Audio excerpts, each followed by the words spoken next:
Alors, shalom à tous, shalom à toutes, chères sœurs, chers frères de partout dans le monde où cette vidéo pourrait parvenir. Je suis votre humble serviteur, le pasteur Joseph Vince Massomba du ministère de la Résurrection, le lever du soleil, prophète de ministère. Et donc, toujours dans notre émission Qui dit vrai. Et donc, il est aujourd'hui question que nous puissions parler sur ce que la Bible dit et sur ce que les gens ont eu à dire de la Bible. Non pas que les hommes ont diffamé ce que la Bible a dit, mais l'interprétation que les hommes ont eu à donner de ce que cette précieux livre nous dit. Et donc, qui dit vrai? Entre la Bible et l'interprétation humaine, qui dit vrai? Donc, nous allons parler pendant quelques minutes, pas pour une très longue durée, juste afin que chacun prenne l'essentiel et étudier ce que nous allons traiter cet après-midi comme sujet. Alors, il s'agit ici du livre d'Élie de Malachie 4. Nous avons tellement déjà eu des dires là-dessus. Certains ont dit que le livre de Malachie 4 c'est un tel, certains ont dit c'est un tel, certains ont dit c'était un tel.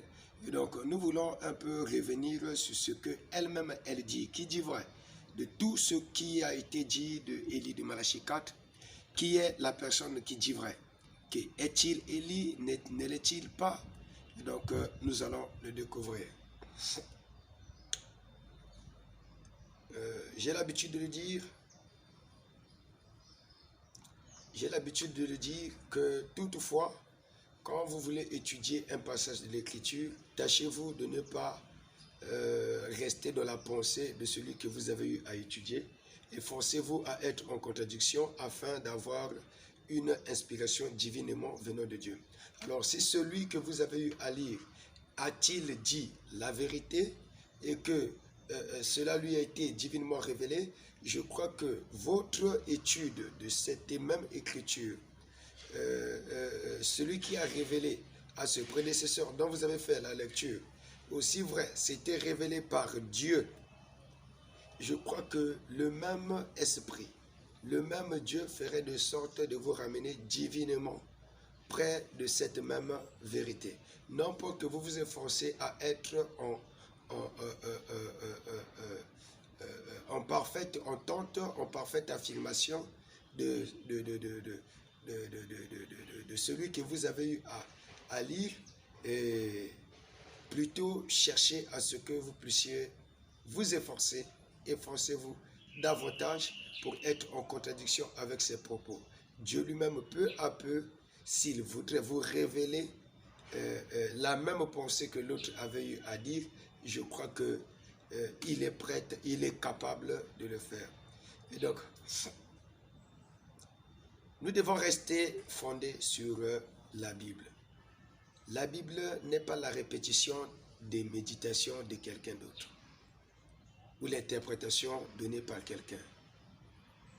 Mais la Bible est une inspiration dont l'Éternel lui-même a eu à donner à ces individus. Certains ont relaté et n'ont rien donné comme interprétation. Et donc, voilà pourquoi il y a eu la raison voilà pourquoi la raison de la présence des Éphésiens 4, c'est celui d'apporter une interprétation non particulière, mais divinement particulière, révélée par le Seigneur lui-même. Très bien. Nous allons lire le livre de Malachie 4.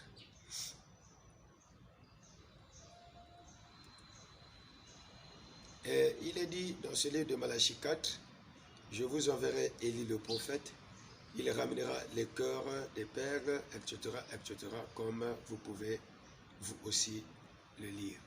Mais nous devons savoir une chose. Premièrement, si nous pouvons parler de Élie, ce n'est pas pour la première fois dans la Bible qu'on fasse mention du nom de Élie. Si nous pouvons retourner dans les livres des rois, c'est là qu'on a commencé à nous mentionner le nom de Élie. Et celui-ci est bien Élie le Tishbite. Et cet Élie le Tishbite, bien-aimés frères et sœurs, Élie le Tishbite était un homme de nature comme vous et moi. Pour ne pas dire, à cause de la manière dont le Seigneur a eu à l'utiliser, qu'il était exceptionnel. C'était un homme de nature comme toi et moi. Illuminé par l'Esprit de Dieu, pour ne pas dire par le Saint-Esprit, pourquoi pas le dire, puisque le Dieu saint, c'est celui qui est saint et qui est Dieu saint, c'est Dieu lui-même, c'est-à-dire Jésus-Christ. Les gens se sont mis à répéter les autres hommes de Dieu à ce sujet d'Élie. Qu'un-tel avait dit ceci, qu'un-tel avait dit cela. Mais vous, que dites-vous en lisant votre propre Bible? Alors, je voulais dire que, premièrement, Élie le Tishbite, ou encore Élie, le nom propre de cette personnalité qui vivait à Tishbite. C'était un homme abandonné à Dieu, et qui attendait que de Dieu avant de dire ou avant de parler. Il recevait divinement la parole de l'Éternel pour le porter au peuple. Et donc, nous pouvons notifier que l'esprit d'Élie, en qualité d'Élie lui-même, il en avait en possession de son propre esprit d'abord lui-même. Lui-même étant Élie, il avait son propre esprit, c'est-à-dire étant un homme de chair qui est mouvementé par un esprit, il avait son esprit à lui, qui faisait de sorte qu'il aille à gauche, à droite. C'était l'esprit d'Élie lui-même. Et donc, cet esprit d'Élie était animé par Dieu lui-même. Donc, pour simplement dire que l'esprit d'Élie était, que Élie, en qualité d'Élie, était loin de l'esprit de Dieu. Donc, l'esprit d'Élie était loin par l'esprit de Dieu. Comme nous pouvons dire que l'esprit d'Élie était animé par une onction, souverainement, une onction supérieure, un esprit supérieur à son propre esprit. Comme je l'ai dit, par essence, Dieu lui-même. Alors, nous avons remarqué que cet Élie, cet homme d'Élie, de nature humaine, quand il marchait avec son disciple que nous connaissons tous, Élisée, ce dernier a réclamé la double portion de son esprit. À savoir donc, la double portion de son esprit n'était pas son propre esprit. Donc, le double qui animait son propre esprit. Donc, l'esprit supérieur qui animait l'esprit d'Élie, c'est cet esprit-là que réclamait Élisée. Élisée ne réclamait pas l'esprit proprement de Élie le Tishbite, mais plutôt la double portion de l'esprit d'Élie. Et quand cela fut sur Élisée, Élisée aussi devint lui aussi avec l'esprit des prophètes.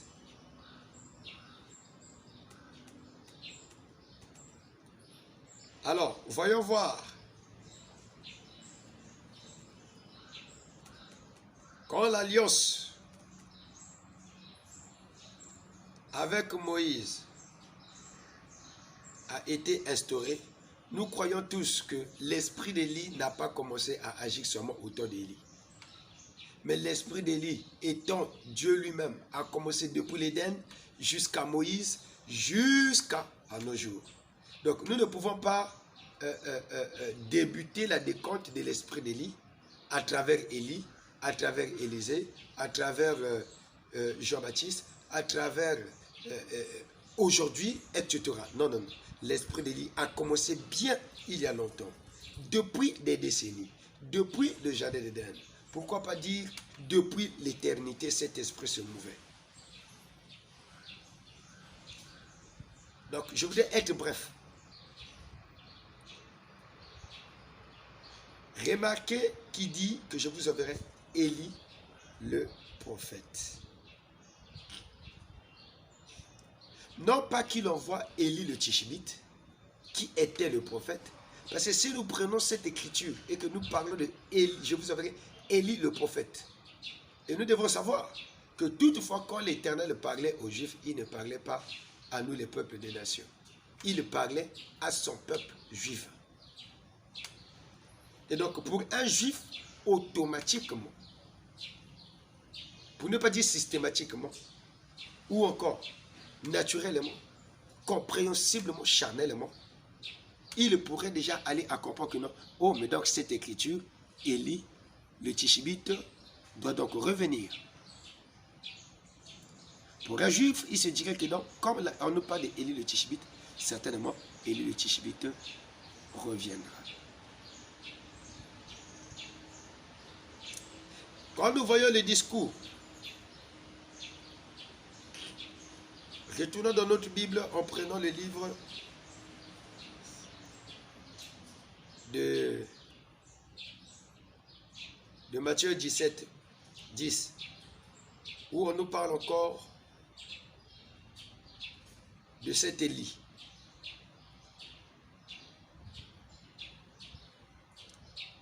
Les disciples lui firent cette question. Pourquoi donc les scribes disent-ils qu'Élie doit venir premièrement? 11. Il répondit, il est vrai qu'Élie doit venir. Vous allez remarquer si bien que les gens parlent d'Élie sans eux, Élie avec eux. Mais ici, le Élie dont nous parle ici, cet Élie a un E. Pour simplement dire que l'orthographe est même de celui de l'orthographe du nom d'Élie. De la personne d'Élie de Tishbite. Ou de la personne d'Élie de Malachie 4. Il doit venir et rétablir. Et Jésus dit à 11, il est vrai qu'Élie doit venir et rétablir toutes choses. Il y a un point. À 12, le Seigneur dit, mais je vous le dis qu'Élie est déjà venu, qui ne l'ont point, qui ne l'ont pas reconnu, et qui l'ont traité comme ils ont voulu. De même, le Fils de l'homme, comme ils ont voulu. Point. Donc, nous pouvons comprendre que dans ce discours du Seigneur Jésus-Christ, plus loin, à 13, vous verrez que les disciples vont dire que non. La Bible va dire que les disciples ont compris que cet Élie qui doit venir, c'était Jean. Et cet Élie qui devait venir n'était pas encore venu. Je ne sais pas si je me fais bien comprendre. Cet Élie qui doit venir, qui devait venir, n'était pas venu. Mais je vous dis, Élie est déjà venu et ils l'ont traité comme on a traité tout le reste des prophètes. C'est-à-dire, les disciples ont compris qu'il parlait de Jean. Et donc, ici, l'Élie, ici, donc, est en qualité de cette onction qui oint les prophètes. À savoir que Jean-Baptiste était un prophète. Et donc, ici, Élie est en qualité de l'onction qui oint les prophètes. Donc, un prophète.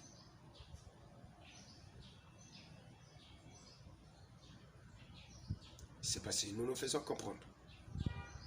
Alors, cet Élie maintenant qui doit venir, ou qui devait venir pour rétablir toutes choses, lui, il n'était pas venu.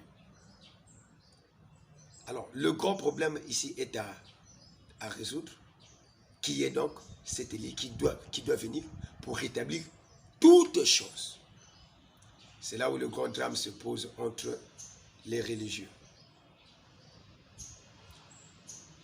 Et les internautes qui ont eu à réagir d'une manière, d'une autre, etc.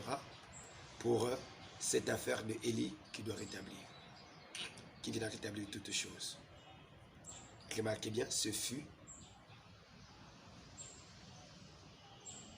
là, pour la première fois, où le Christ a tenu un discours sur l'arrivée de deux Élie. Le Élie, dont les disciples compris que c'était Jean, et le Élie qui est le rétablisseur de toutes choses dont il n'était pas venu. Parce qu'au temps de Jésus, ou encore au temps de Jean, Jean a rétabli quoi? Et vous devez savoir une chose, quand on parle du rétablissement de toutes choses, il s'agit de ramener l'homme à son état primitif, c'est-à-dire à son état original.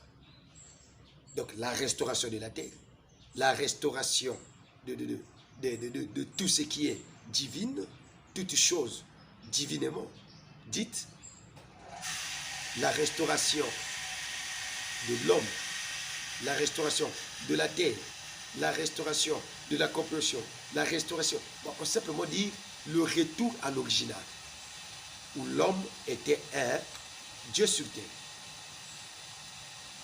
Bon, celui qui peut venir rétablir toutes choses ne peut pas être un simple prophète. Non, mon frère, non, ma soeur, non, mon cher pasteur. Et nous pouvons comprendre par là que le Élie qui vient pour le rétablissement de toutes choses n'est pas encore là. Sinon, l'homme ne serait pas dans son état qu'il est aujourd'hui. Il viendra rétablir toutes choses. Et on ne peut pas rétablir, on ne peut pas parler de rétablissement de toutes choses dans l'état pécheresse où l'homme se trouve. Où l'âme est encore prisonnière. Je veux dire, dans ce corps de péché, le rétablissement de toutes choses, c'est le rétablissement de l'homme, le rétablissement de l'humanité. Parce qu'il est dit toutes choses. Ce qui veut dire, chaque secteur doit être restauré. Chaque secteur doit être ramené à son état original.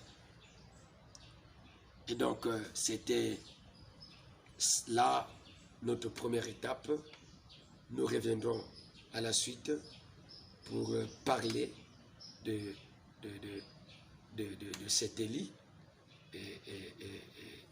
qui vient pour rétablir toutes choses. Et de cet Élie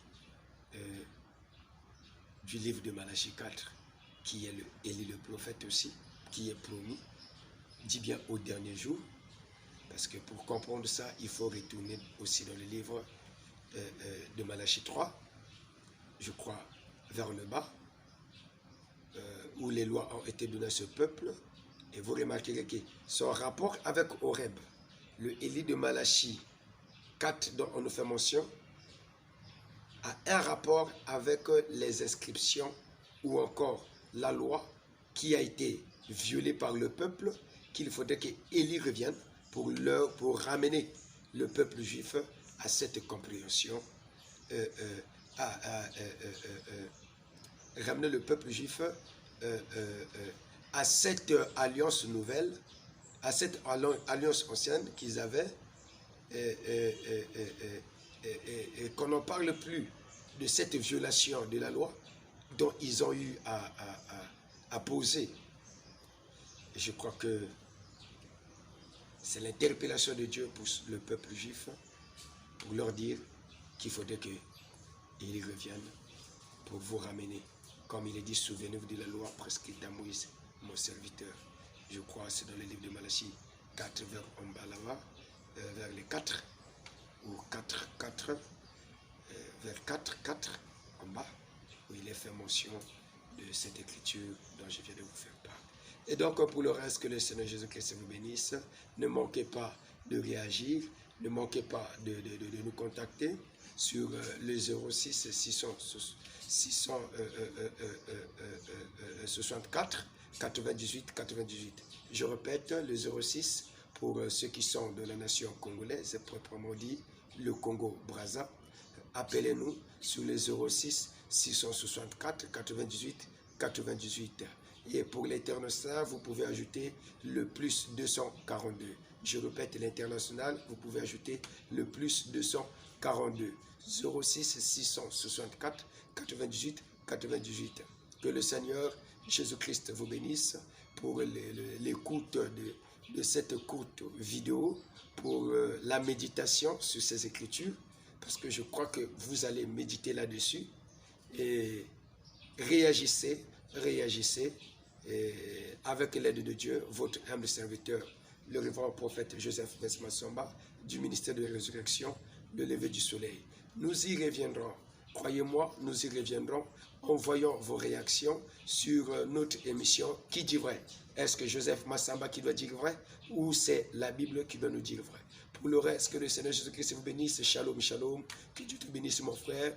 Que Dieu te bénisse, ma soeur. Que Dieu bénisse le révérend apôtre Abibou Moukouri. Que Dieu bénisse le révérend apôtre Barouti Kassongo. Que Dieu bénisse l'homme de Dieu, le pasteur J.P. Ondima, et sans oublier mon cher évêque, l'apôtre Ken Vincent Israël. Pour le reste, que le Seigneur Jésus-Christ vous bénisse, que Dieu bénisse tout le monde. Je vous aime beaucoup. Shalom.